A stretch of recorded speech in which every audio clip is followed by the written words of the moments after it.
Episode की शुरुआत एक बहुत ही खूबसूरत प्लेस को दिखाते हुए होती है, जहां बड़े बड़े पहाड़ के साथ हम लोग एक जाइंट ड्रैगन को देख सकते हैं, जो सब सीन इस जगह को किसी हेवन से कम नहीं दिखाता। जिसके दिखाते ही हमारा सीन सुहोंग पर शिफ्ट होता है, जो इस जगह पर किसी निर्वाणा पिल को रिफाइन करने की कोशिश कर रहा था। लेकिन यह पिल को रिफाइन करना इतना भी आसान नहीं है, इसलिए वो अपनी पूरी स्पिरिचुअल एनर्जी अल्केमी फर्नेस में ट्रांसफर करके इस पिल को रिफाइन करना जारी रखता है, जिससे अब वह काफी कमजोर भी हो गया था, पर वह इसकी बिना परवाह किए हुए अपनी एनर्जी को ट्रांसफर करना जारी रखता है। पर तभी हम इस जगह पर एक लड़की को आता हुआ देखते हैं, जो सुहोंग को यह सब रोकने को कहती है। लेकिन सुहोंग इस लड़की को यहाँ देखकर हैरान होते हुए बोलता है, रुयुन, तुम यहाँ क्या करने आई हो? चली जाओ यहाँ से, यह जगह खतरों से भरा हुआ है। जिसे सुन रुयुन कहती है, अच्छा यह बात है, पर तुम ज्यादा चिंता मत करो, मैं तो बस तुम्हें यहाँ पर जान से मारने आई हूँ। जिसकी ये बात सुनकर सुहोंग रुयुन को गुस्से में बोलता है, तुम्हें क्या बोल रही हो? तुम्हें किसी ने पॉजेस यानी काबू में तो नहीं कर लिया है? अभी बस मुझे तुम इस निर्वाणा पिल को रिफाइन कर लेने दो, इसके बाद मैं तुमसे बात करूंगा। जिस पर रुयुन कहती है, मैं इस पूरे कॉन्टिनेंट में अकेले ही एक ट्रू एलेक्सिर को रिफाइन कर सकती हूँ, जिससे मैं इस पूरे कॉन्टिनेंट की नंबर 1 एल्केमिस्ट कहलाती हूँ। जिस टाइटल को मैं इतनी आसानी से कैसे जाने दे सकती हूँ बताओ? इसलिए मैं तुम्हें मारने आई हूँ, ताकि तुम मुझे सरपास ना कर सको। लेकिन सुहोंग और रुयुन तो स्टार्टिंग से ही एक दूसरे से प्यार करते थे, और ये निर्वाणा पिल सुहोंग रुयुन को देकर प्रपोज करना चाहता था, जो बात सुहोंग रुयुन से शेयर भी करता है। पर यह जानने के बाद रुयुन बोलती है, तुम्हारा हो गया हो तो मैं तुम्हें मार देती हूँ। जो बोलकर रुयुन अपने टियाचू डिवाइन फ्लेम को अनलीश करती है, जो फ्लेम की रैंकिंग 2nd है डिवाइन फ्लेम लिस्ट पर। जिसको ये फ्लेम यूज करता हुआ देख सुहोंग हैरान होते हुए रुयुन से सवाल करता है कि आखिर उसे यह फ्लेम कहाँ से मिला। पर रुयुन इसका कोई भी जवाब ना देकर टियाचू फ्लेम का यूज करते हुए एक फीनिक्स से सुहोंग पर अटैक करती है। जिस अटैक को अपनी ओर आता हुआ देख सुहोंग इस रिफाइनमेंट प्रोसेस को टेम्पररी रोककर इस फीनिक्स से बचना स्टार्ट कर देता है। पर यह फीनिक्स काफी बुरी तरह से सुहोंग के पीछे लग चुकी थी, जो रास्ते में आने वाले सभी चट्टान को बर्बाद करते हुए सुहोंग के करीब पहुंचने लगती है। जिससे सुहोंग तो समझ जाता है कि आज वह बचने वाला नहीं है, इसलिए वह बोलता है कि मुझे इस वर्ल्ड में कोई भी नहीं मार सकता, और अगर मैं आज मरूंगा भी तो अपने हाथों से। जो बोलकर सुहोंग उस एल्केमी फर्नेस में चला जाता है, जिसमें वह निर्वाणा पिल का रिफाइनमेंट प्रोसेस हो रहा था। जहां पहुंचकर सुहोंग अपने एसेंस को इस निर्वाणा पिल में ट्रांसफर करने लगता है, जिसके ऐसा कुछ देर करने की वजह से वह पिल के साथ यहाँ से गायब हो जाता है। जिसकी वजह से इस जगह का वेदर पहले जैसा होने के साथ यह जगह थोड़ा बर्बाद भी हो गया था। जो यह सब दिखाते यह सीन कट होकर एक एल्डर पर शिफ्ट होता है, जो वहाँ सभी मौजूद लोगों को मार्शल आर्ट्स और कल्टीवेशन के बारे में जानकारी दे रहे थे। बोलते हैं मार्शल आर्ट्स को अच्छी तरह से प्रैक्टिस करने वाला ही वॉरियर बनता है, पर इसके साथ एक स्ट्रॉन्ग कल्टीवेशन बेस भी होना चाहिए, जो आप अपने माइंड, स्ट्रेंथ, बॉडी और करेज को कल्टीवेट करके अचीव कर सकते हैं। जिनकी बातों को सू फेंग, जो इस सीरीज का हीरो है, बहुत ध्यान से सुन रहा था, पर उसके कामलेस और हैंडसम होने की वजह से वहाँ की मौजूद सभी लड़कियां उसे ही देखकर ब्लश कर रही थी। पर फैंग तो यहाँ यही सोचकर आया था कि आज वह किसी भी कीमत पर अपने मार्शल कल्टीवेशन को अवेक यानी जगा कर जाएगा, क्योंकि इस जगह पर अवेकनिंग सेरेमनी होने वाली थी। इसलिए यहाँ इतने सारे लोग आए थे ताकि वह भी अपने मार्शल कल्टीवेशन को अवेक करके कल्टीवेटर बन सके। फिर हम उस एल्डर को देखते हैं, जो कुछ समय पहले सबको मार्शल आर्ट्स और कल्टीवेशन के बारे में बता रहा था, जो अवेकनिंग सेरेमनी को स्टार्ट करते हुए सबको यह बताता है कि आज जो भी बंदा अपने अवेकनिंग प्रोसेस को कंप्लीट कर लेगा, उसे हमारा लुनहाओ मार्शल पैलेस का ऑफिशियल डिसाइपल बना दिया जाएगा। और साथ में जिसका कल्टीवेशन लेवल परफेक्शन लेवल के ऊपर निकला, अवेकनिंग के बाद वह डायरेक्टली सुजाकू एकेडमी में प्रैक्टिस करने जा सकता है।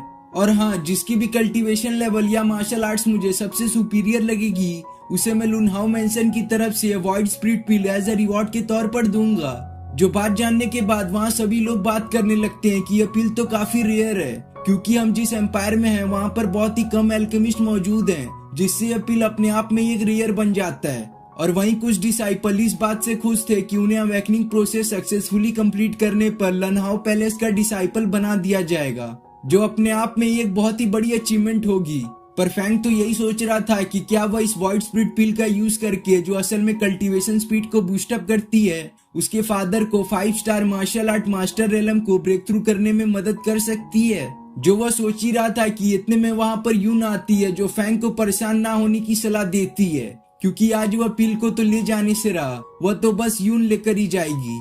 जिस पर फैंग उसे बोलता है, तुम्हें ऐसा क्यों लगता है कि मैं तुम्हें इतनी आसानी से यह पिल ले जाने दूंगा, छोटी अकल की लड़की। जिसके बातों का जवाब यून दे पाती उससे पहले ही उसके बगल में खड़ा लड़का जिसका नाम हान है वो बोलता है, लगता है कल जो तुम्हें सबक जिन ने सिखाया है उससे तुम्हारा पेट नहीं भरा है और तुम्हारे अंदर इतना एटीट्यूड किस बात का है, जबकि मेरी मो फैमिली जल्दी तुम्हारे सू फैमिली को रिप्लेस करने वाली है। जिसको फैंग कुछ बोल पाता उससे पहले उसके चेस्ट में पेन स्टार्ट हो जाता है क्योंकि जिन ने उसे बहुत बुरी तरह से मारा था, जिससे वहाँ के आसपास मौजूद लड़कियां एक साथ आकर फैंग के सपोर्ट में बोलती हैं, तुम लोग फैंग को बुली करना बंद कर दो। उस दिन तुम लोग कहाँ थे जब फैंग की हालत बिल्कुल ठीक थी, उस दिन उसको बुली करना चाहिए था ना। और आज जब उसकी हेल्थ ठीक नहीं है तो तुम लोग एक साथ मिलकर एक अकेले को बुली कर रहे हो। जिन लड़कियों को ऐसा बोलता देख यून को अपने पास्ट का एक मोमेंट याद आता है जब वह फैंग के पास अपना उसके लिए लव कन्फेस करने को आई थी, पर उस टाइम फैंग ने उसकी बातों को थोड़ा सा भी नहीं सुना था और उसे बहुत बुरी तरह से इग्नोर करके वहाँ से चला गया था। जिस दिन से यून फैंग से नफरत करने लगी थी।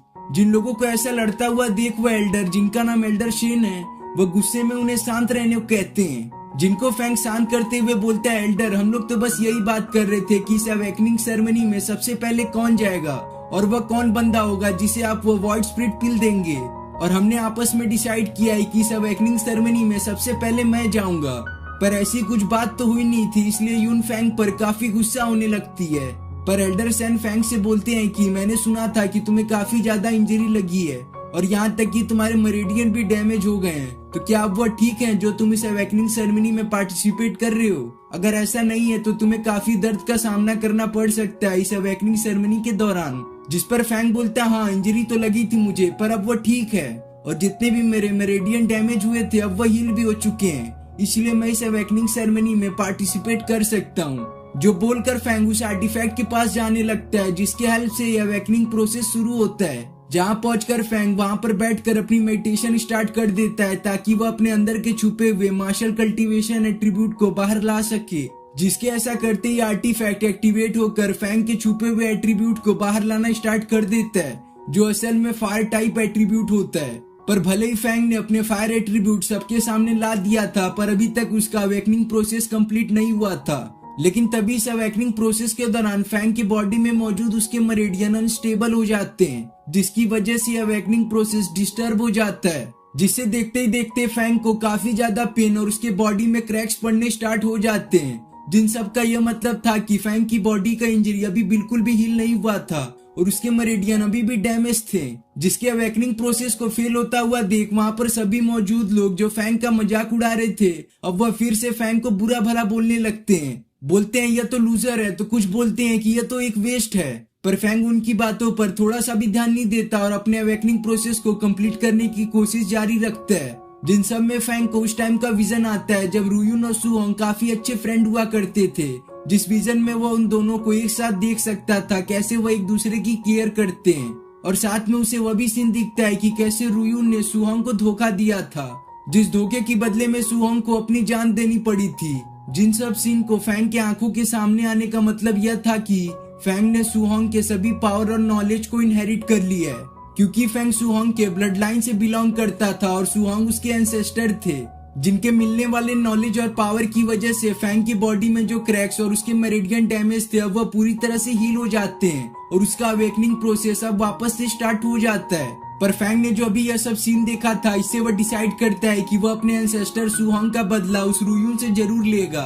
जिसके बाद हम उस आर्टिफैक्ट के क्रिस्टल को देखते हैं जो अचानक से रेड कलर में ग्लो करने लगता है, जिसका मतलब यह था कि फैंग ने अपने फायर एट्रीब्यूट को अवेक कर लिया है। जिस फायर एट्रीब्यूट को देख एल्डर शेन बोल पड़ते हैं कि यह तो फायर एट्रीब्यूट है जो काफी रेयर चांस में ही देखने को मिलता है। वाकई में फैंग तो एक काफी जीनियस कल्टीवेटर निकला, क्योंकि फैंग ने जो फायर एट्रीब्यूट को अवेक किया था वह हेवनली लेवल पर था। जो यह सब कम था कि उस आर्टिफैक्ट में मौजूद क्रिस्टल अचानक से रेड कलर से बदलकर ब्लू कलर में हो जाते हैं। जिस क्रिस्टल को ऐसा कलर बदलता देख वहाँ पर मौजूद सभी लोग काफी हैरान हो जाते हैं, क्योंकि ऐसा उन्होंने कभी होता देखा नहीं था।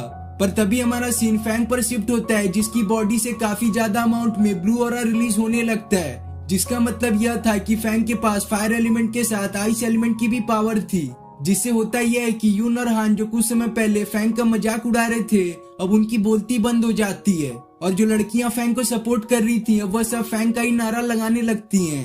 और अभी जो फैंग ने आइस पावर को एक्टिवेट किया है यह भी हेवनली लेवल पर था, जिसकी वजह से एल्डर सैन तो बस फैंग को देखते ही रह जाते हैं। लेकिन तभी हम दो लड़कियों को देखते हैं जो इस अवेकनिंग सेरेमनी को छुपकर काफी दूर से देख रही थी।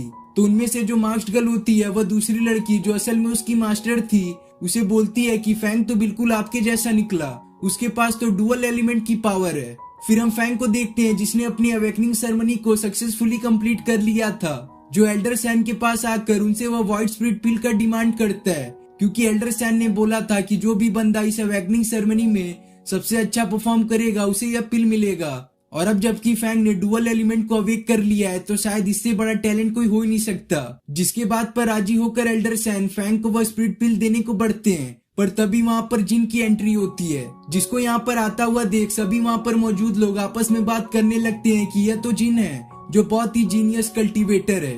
तो फैंग जब देखता है कि उसकी ओर जिन आ रहा है तब उसे उस दिन का सीन याद आता है जब जिन ने उसे बहुत बुरी तरह से मारा था। जिसके बाद हम जिन को देखते हैं जो एल्डर सैन को वह पिल फैंग को देने से साफ इनकार करता है, बोलता है कि लास्ट टाइम मैंने फैंग को बहुत बुरी तरह से मारा था, जिसमें उसे काफी ज्यादा इंजरी लगने के साथ उसके मेरिडियन भी डैमेज हो गए थे। तो आज भला वो इस अवेकनिंग प्रोसेस को कैसे कंप्लीट कर सकता है? जरूर इस फैंग के बच्चे ने चीटिंग की होगी, जिसकी इस बात पर यून और हान उसका सपोर्ट करते हैं। पर वहीं कुछ लोग ऐसे होते हैं जो फैंग का सपोर्ट करते हैं क्योंकि उन्होंने अपने सामने ही उसका अवेकनिंग प्रोसेस कंप्लीट होते हुए जो देखा था। तो जिन एल्डर सैन को बोलता है कि मैंने ऐसे अफवाहें सुनी है कि सू फैमिली के पास एक ऐसा एलेक्सिर है जो सभी को इल्यूजन दिखाता है कि मानो कोई सामने वाला बंदा अपने अवेकनिंग प्रोसेस को कंप्लीट कर चुका है, जिससे मुझे ऐसा लगता है कि फैंग ने जरूर उस एलेक्सिर का यूज करके आप सबको एक इल्यूजन दिखाया है और असल में उसका अवेकनिंग प्रोसेस अभी भी कंप्लीट नहीं है। जिस पर फैंग जिन को बोलता है तुम्हें ऐसा लगता है तो ठीक है, मेरे पास एक आइडिया है, क्यों ना हम 1v1 बैटल करके देखें, जिसके रिजल्ट से साफ पता चल जाएगा किसने चीटिंग की और किसने नहीं। जिसके बोलने के साथ ही एपिसोड यहाँ पे खत्म हो जाता है।